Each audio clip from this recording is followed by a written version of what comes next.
Welcome to biology classes by Rupesh sir. आज हम लोग इस वीडियो में देखने वाले हैं साइंस का इंट्रोडक्शन।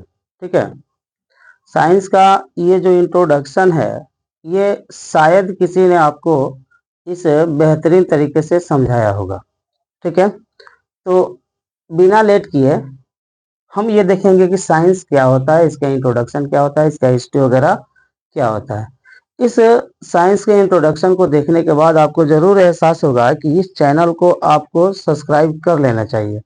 रीजन क्या है कि ये जो चैनल है नीट के उद्देश्य से, नीट में पूछे जाने वाले क्वेश्चन के उद्देश्य से तैयार किया जा रहा है। ठीक है, तो बिना देर किए हम लोग साइंस का इंट्रोडक्शन देखेंगे। ठीक है, साइंस का इंट्रोडक्शन देखते ही आपको इस तरीके से एहसास होगा कि जो मार्केट में आप लोगों को जो भी पढ़ाया जा रहा है साइंस के बारे में वो किस तरीके से गलत गलत तरीके से पढ़ाया जा रहा है। ठीक है, चलिए बिना देर किए हम लोग स्टार्ट करते हैं साइंस। ठीक है,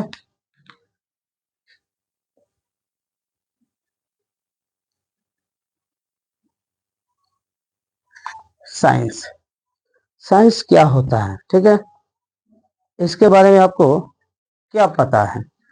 ठीक है, साइंस के बारे में लोग बताते हैं कि प्रयोग और परीक्षणों के आधार पर प्राप्त ज्ञान को विज्ञान कहते हैं। ठीक है, लेकिन साइंस क्या है बाबू, तो एक ऐसा ज्ञान है जो परिष्कृत हो, प्रमाणित हो।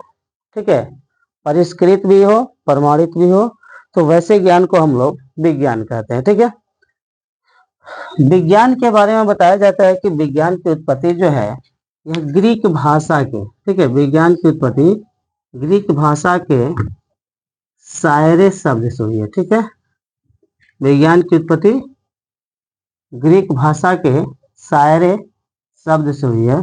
और इस सायरे का क्या अर्थ होता है बाबू, तो टू नो। ठीक है, टू नो का मतलब होता है जानना। ठीक है, इस टू नो का मतलब क्या होता है बाबू, तो जानना। ठीक है, टू नो का मतलब हो गया जानना। एक और बात बताया जाता है कि इस साइंस की उत्पत्ति जो है ग्रीक भाषा के एक और वर्ड जो है इसको भी कभी कभी उदाहरण के रूप में लिया जाता है, साइंसिया। कभी कभी बताया जाता है कि साइंस की उत्पत्ति ग्रीक भाषा के सायरे शब्द से हुई है और ग्रीक भाषा के साइंसिया शब्द से हुई है। तो इस साइंसिया का मतलब क्या होता है बाबू, तो साइंसिया का मतलब होता है नॉलेज। ठीक है, तो साइंसिया का मतलब हो गया नॉलेज, और नॉलेज का हिंदी क्या होता है बाबू, तो ज्ञान। ठीक है, तो किसी भी चीज के बारे में जब हम लोग जानकारी प्राप्त करना प्रारंभ कर देते हैं तो उस कंडीशन को हम लोग विज्ञान कहते हैं। ठीक है, जब किसी भी चीज के बारे में जानकारी प्राप्त करना प्रारंभ कर देते हैं, यानी know about everything is called science. ठीक है, किसी भी चीज के बारे में, किसी भी वस्तु के बारे में जब हम लोग जानकारी प्राप्त करना प्रारंभ कर देते हैं तो उस कंडीशन को हम लोग क्या कहते हैं, विज्ञान कहते हैं। ठीक है, तो विज्ञान का अगर परिभाषा देना हो तो बताया जाता है कि क्रमबद्ध नियमबद्ध विस्तृत एवं प्रमाणित ज्ञान को। ठीक है, क्रमबद्ध नियमबद्ध विस्तृत एवं प्रमाणित ज्ञान को हम लोग क्या कहते हैं, विज्ञान कहते हैं। ठीक है, अब आता है विज्ञान का ब्रांच। जब भी आपको दिमाग में विज्ञान का ब्रांच आता है तो अक्सर दिमाग में एक ऐसा आंसर प्रकट होता है जो काफी बार आप लोगों ने सुना होगा। ठीक है, जैसे विज्ञान के अगर ब्रांच की बात की जाए तो लोग बताते हैं कि विज्ञान जो है इसके 3 ब्रांच होते हैं, फिजिक्स, केमिस्ट्री, बायोलॉजी। ठीक है, लेकिन नहीं, ये बिल्कुल गलत बात है, क्योंकि अधूरी जानकारी जो होती है ना जहर के समान होती है। ठीक है ना, यहाँ पे हम लोग ये देखेंगे कि साइंस जो है इसको किस तरीके से डिवाइड किया गया है। ठीक है, तो साइंस को डिवाइड करने के पहले हम आपको ये बता दें कि इस पृथ्वी पर, इस प्रकृति में 2 प्रकार की वस्तुएं हैं। ठीक है, कुछ सजीव है और कुछ निर्जीव वस्तुएं हैं। ठीक है, सजीव वस्तुएं भी है और निर्जीव वस्तुएं भी है, अर्थात सजीव और निर्जीव 2 रूप में इस पृथ्वी पर तत्व, ये कहेंगे कि जीवन जो है या व्यवस्था जो है 2 रूपों में है, एक सजीव के रूप में और एक निर्जीव के रूप में। ठीक है, तो सजीव और निर्जीव की व्यवस्था के आधार पर विज्ञान के 2 ब्रांच होते हैं। ठीक है, विज्ञान के 2 ब्रांच होते हैं। अब विज्ञान के 2 ब्रांच कौन कौन सा होता है, तो यहाँ पे देखिए। ठीक है, क्योंकि हमने क्या बताया कि पृथ्वी पर जो है, अर्थात इस प्रकृति में जो है ठीक है, दो चीजों का अस्तित्व है, एक सजीव का एक निर्जीव का। ठीक है, तो इसके लिए क्या किया गया, दो गो ब्रांच तैयार कर दिया गया। एक हो गया बाबू non living science, non living science. ठीक है, non living science, non living science, और दूसरा हो गया क्या बाबू, तो living science.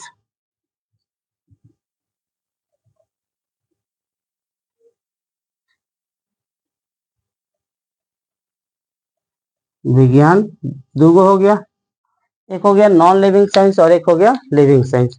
Non living science में क्या बताया जाता है बाबू, इसमें बताया जाता है कि study about non living material, non living materials. ठीक है, निर्जीव वस्तुओं का, अर्थात कहेंगे कि निर्जीव रचनाओं का अध्ययन करना क्या कहलाता है बाबू, नॉन लिविंग साइंस कहलाता है। ठीक है, अब इस नॉन लिविंग साइंस को हम लोग फिजिकल साइंस भी कहते हैं। क्या कहते हैं बाबू, फिजिकल साइंस। ठीक है, नॉन लिविंग साइंस को फिजिकल साइंस भी कहते हैं, और फिजिकल साइंस का ये भी परिभाषा हम देख सकते हैं कि study about non living material. ठीक है, निर्जीव रचनाओं का, निर्जीव वस्तुओं का अध्ययन करना क्या कहलाता है, तो फिजिकल साइंस कहलाता है। ठीक है, ये हो गया नॉन लिविंग मटेरियल। ठीक है, अर्थात फिजिकल साइंस में हम लोगों ने भी ये देखा कि जो फिजिकल साइंस है इसमें नॉन लिविंग मटेरियल का स्टडी किया जाता है। ठीक है, नॉन लिविंग मटेरियल। अब आ जाता है बाबू लिविंग साइंस। ठीक है, तो लिविंग साइंस का मतलब कहा कि स्टडी अबाउट लिविंग थिंग्स। ठीक है, इसमें क्या बताया जाता है, तो स्टडी अबाउट लिविंग थिंग्स। ठीक है, स्टडी अबाउट लिविंग थिंग्स, अर्थात लिविंग लिविंग थिंग्स का मतलब कि सजीव रचना। ठीक है, सजीवों का अध्ययन करना। किसका अध्ययन करना बाबू, तो सजीवों का अध्ययन करना। ठीक है, सजीवों का जब अध्ययन स्टार्ट करते हैं तो उसे हम लोग लिविंग साइंस कहते हैं। ठीक है, अब यहाँ पे हम लोग ये देखेंगे कि जो लिविंग साइंस है या नॉन लिविंग साइंस जो है, इसको कैसे डिवाइड किया जा सकता है। ठीक है, तो जो नॉन लिविंग साइंस है इसके बारे में क्या बताया जाता है बाबू, कि जो नॉन लिविंग साइंस है इसमें हमने बताया कि study about non living material. ठीक है, निर्जीव वस्तुओं का अध्ययन करना। किसका अध्ययन करना, तो निर्जीव वस्तुओं का अध्ययन करना नॉन लिविंग साइंस कहलाता है, अर्थात फिजिकल साइंस कहलाता है। ठीक है, तो फिजिकल साइंस के बाद अब हम लोग ये देखेंगे कि फिजिकल साइंस के कितने ब्रांच होते हैं। ठीक है, ब्रांचेज ऑफ फिजिकल साइंस। तो फिजिकल साइंस में बताया जाता है बाबू कि फिजिकल साइंस के कितने ब्रांच होते हैं, तो तीन गो मेन ब्रांच होता है। ठीक है, फिजिकल साइंस के तीन मेन ब्रांच होते हैं। अब फिजिकल साइंस के तीन मेन ब्रांच कौन कौन होते हैं ये देखेंगे हम लोग। ठीक है, चलिए देखते हैं फिजिकल साइंस के तीन मेन ब्रांच। ठीक है, तो फिजिकल साइंस के तीन गो मेन ब्रांच में पहला का आता है बाबू, फिजिक्स आता है। ठीक है, दूसरा जो होता है वो केमिस्ट्री आता है, और तीसरा जो होता है बाबू वो आता है जियोलॉजी, जियोलॉजी। ठीक है, तो ये हो गया फिजिकल साइंस के तीन ब्रांचेस। ठीक है, भौतिक विज्ञान के तीन गो ब्रांच हो गया। कौन कौन तीन गो ब्रांच हो गया, तो फिजिक्स हो गया, केमिस्ट्री हो गया, जियोलॉजी हो गया। ठीक है, फिजिक्स, केमिस्ट्री, जियोलॉजी। अब फिजिक्स में क्या किया जाएगा, तो आपको पता है कि study of physical properties of matter. ठीक है, इसमें बताया जाता है क्या बाबू, स्टडी ऑफ फिजिकल प्रॉपर्टीज। ठीक है, ऑफ मैटर, पदार्थ के भौतिक गुणों का अध्ययन करना फिजिक्स कहलाता है। इसमें हो जाएगा क्या बाबू, केमिस्ट्री में, तो study of chemical properties of matter, पदार्थ के रासायनिक गुणों का अध्ययन करना केमिस्ट्री कहलाता है। ठीक है। और तीसरा जो है यह है जियोलॉजी। जियोलॉजी में क्या बताया जाता है बाबू? तो स्टडी अबाउट या study of earth and there structure. ठीक है।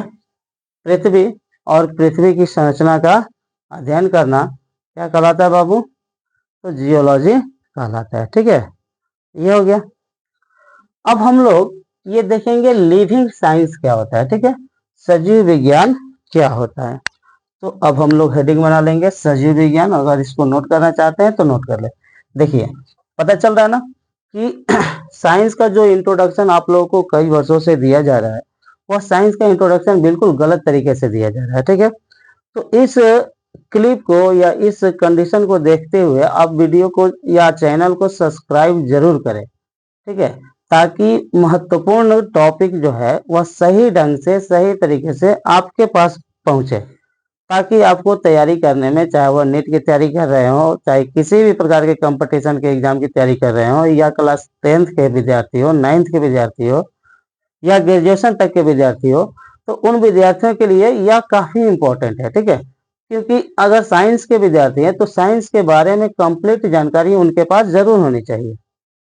इसलिए हमारे चैनल को सब्सक्राइब करें। ठीक है, उसके बाद कमेंट करें, लाइक करें, शेयर करें, ताकि ज्यादा से ज्यादा लोगों के पास सही से सही जानकारियां पहुंच सके। ठीक है, तो इसको आप नोट कर सकते हैं। या इसके बाद हम लोग ये देखेंगे कि लिविंग साइंस जो होता है ये क्या होता है। ठीक है, चलिए देखते हैं लिविंग साइंस।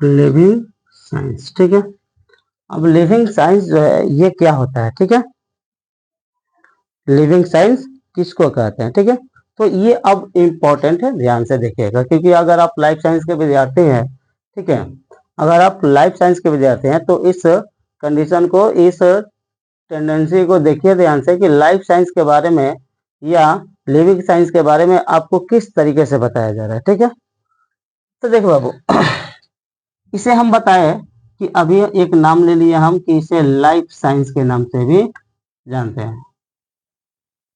इसे लाइफ साइंस के नाम से भी जाना जाता है।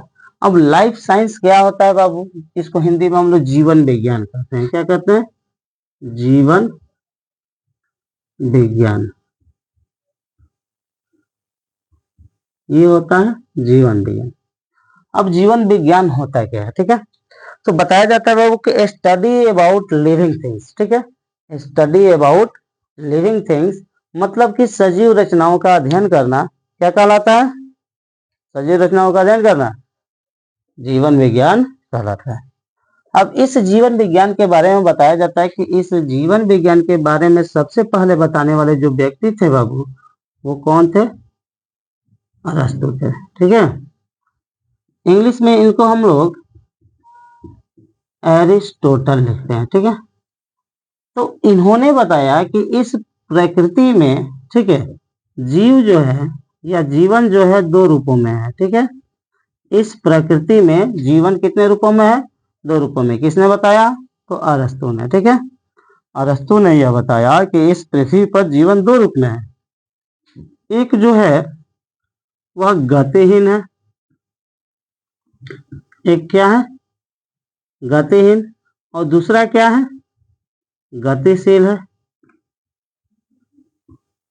ठीक है, पहला गतिहीन यानी मोशनलेस, ठीक है। और दूसरा गतिशील मतलब मोटाइल, ठीक है। तो गतिहीन जो है इसको उन्होंने क्या कहा, तो इसको उन्होंने फ्लोरा कहा। क्या कहा? फ्लोरा। और जो गतिशील जीव है, ठीक है, गतिशील जीवन यानी वह जीवन जो जिसमें गति नहीं होता है, मतलब बाहर से देखने पर उसमें किसी प्रकार का परिवर्तन नहीं दिखता है, ठीक है, या स्थान परिवर्तन की क्रिया नहीं होती है, अरस्तु ने उसको फ्लोरा कहा था, ठीक है। और जो गति कर लेता है उसको अरस्तु ने क्या कहा था बाबू? फौना कहा। क्या कहा? फौना, ठीक है। अब उन्होंने बताया आज हम लोग इस फ्लोरा को प्लांट कहते हैं, ठीक है, फ्लोरा को प्लांट कहते हैं, और फौना को क्या कहते हैं? एनिमल कहते हैं, ठीक है। तो सबसे पहले जानकारी देने वाले यानी जीवन के बारे में सबसे पहले जानकारी देने वाले जो सदस्य थे अरस्तु थे, जो कि एक बहुत बड़े दार्शनिक थे, ठीक है, इसलिए इनको फादर ऑफ लाइफ साइंस के नाम से जाना जाता है, ठीक है। इन्हें फादर ऑफ लाइफ साइंस या लिविंग साइंस के नाम से जाना जाता है।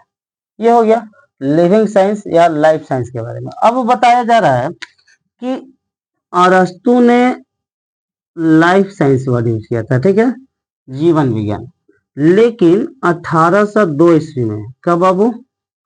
1802 ईस्वी में दो सदस्य सामने आ गए जो अरस्तु के शब्द को दूसरा वर्ड दे दिए, ठीक है।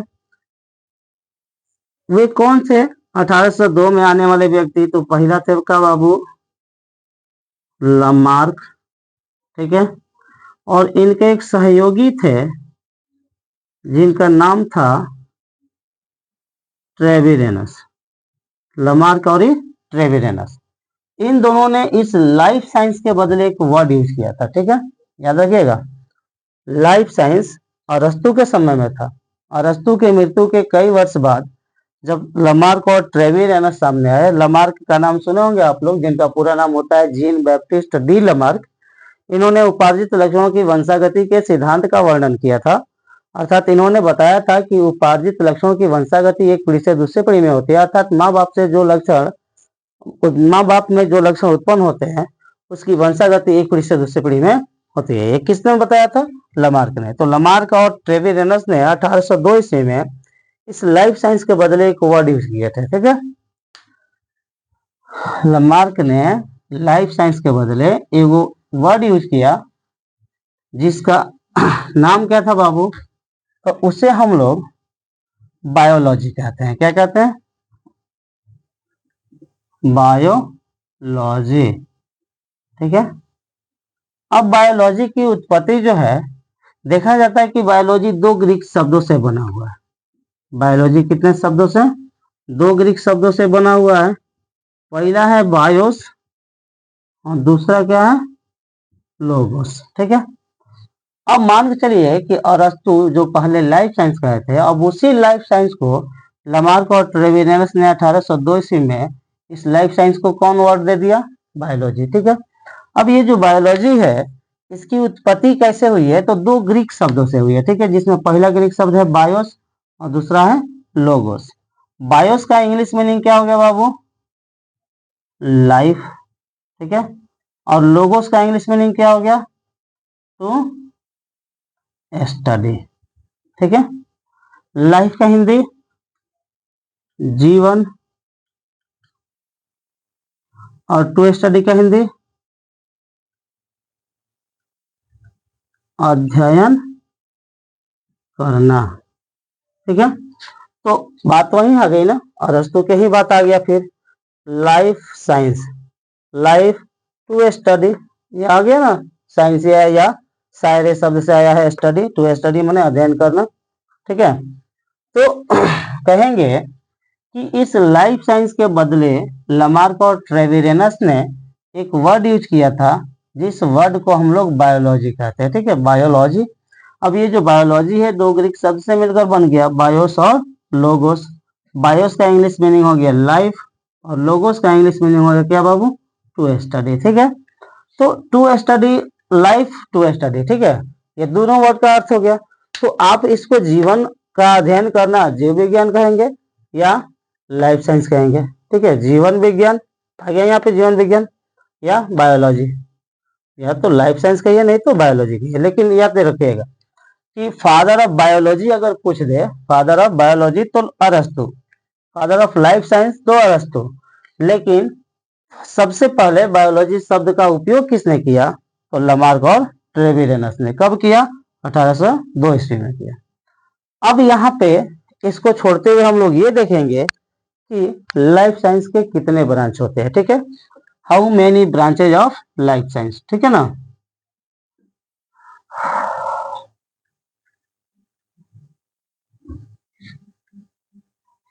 चलो देखो, लाइफ साइंस के बताया जाता है बाबू, पहले तो दुइयों को ब्रांच लेकर आगे बढ़ा गया था। ठीक है, लाइफ साइंस के दो गो ब्रांच लेकर आगे बढ़ा गया था, जिसमें पहला क्या था बाबू? तो पहला था जूलॉजी, पहला क्या था?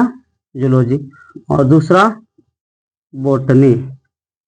इन दोनों ब्रांच को लेकर आगे बढ़ा गया, कई वर्षों तक, माने सैकड़ों वर्षों तक इन्हीं को जाना गया। ठीक है, दो का वर्णन किया गया।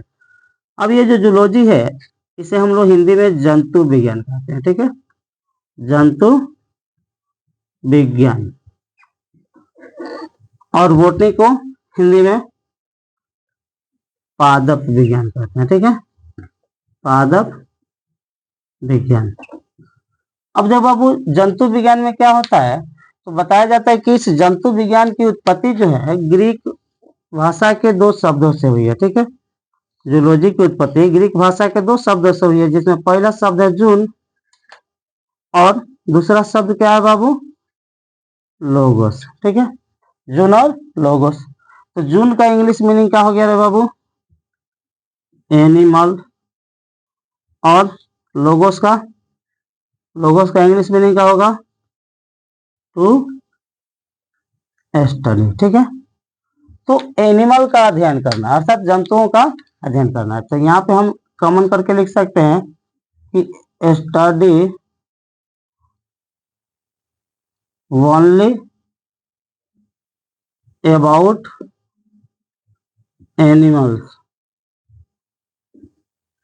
Study only about animal, study करना। ठीक है, किसका स्टडी करना? तो केवल और केवल जंतुओं का अध्ययन करना हम लोग जंतु विज्ञान कहेंगे। ठीक है, अब इस जंतु विज्ञान के बारे में, ठीक है,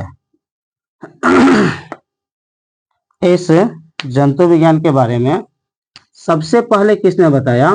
तो अरस्तु ने ही बताया था। कैसे अरस्तु बताए थे जंतु विज्ञान के बारे में?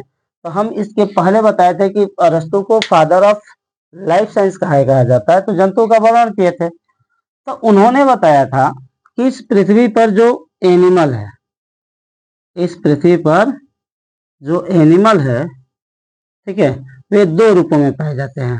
ठीक है, इसमें पहला क्या होता है बाबू? एनाइमा, और दूसरा क्या होता है? तो एनाइमा। इस एनाइमा का मतलब क्या होता है? तो वे जंतु जिनमें रेड ब्लड नहीं पाया जाता है। ठीक है, एनाइमा में क्या होता है? तो वे जंतु आते हैं जिनमें रेड ब्लड नहीं पाया जाता है।